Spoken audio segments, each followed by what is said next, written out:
methodology of our project. For first, we collect the laterite stone and then we clean it.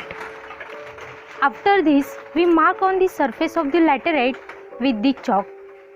After marking by using pick mattock, we trace the laterite like bowl shape at the middle of the laterite.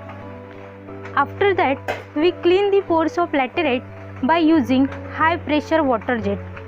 After cleaning, we let the laterite stone to dry.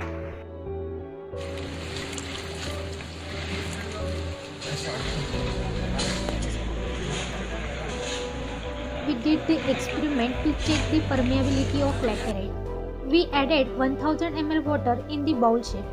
We found that 1000 ml of water percolate within 12 minutes, which conclude that laterite is permeable material.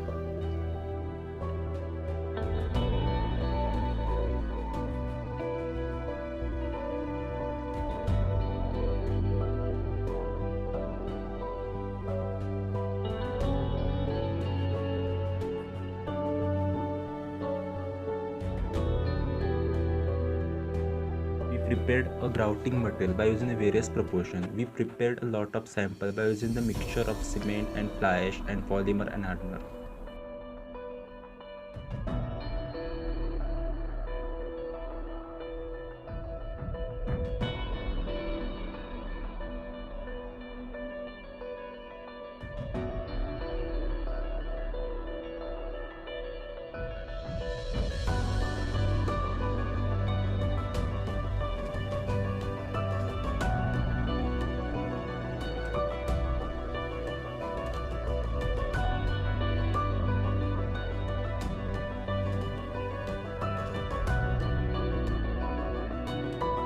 We prepared a number of samples by using various proportions and mix as sample 1 100% fly ash, sample 2 100% ordinary Portland cement, sample 3 50% fly ash plus 50% cement, sample 4 100% rapid hardening cement, sample 5 coating of cashew nut shell polymer plus hardener, sample 6 70% ordinary Portland cement plus 30% fly ash, sample 7 70% rapid hardening cement plus 30% fly ash, sample 8 50% cement plus 50% fly ash with coating, sample 9 100% fly ash with coating, sample 10 100% of ordinary Portland cement with coating. Out of 10 samples, we found that only 50% cement plus 50% fly ash with coating is effective sample.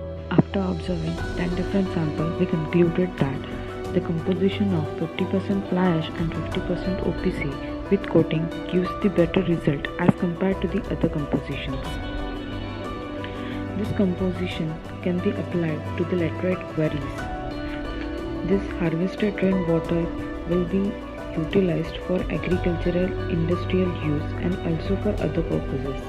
This will help in Konkan region as most of the areas contain laterite rocks, also which can solve the biggest problem related to water storage.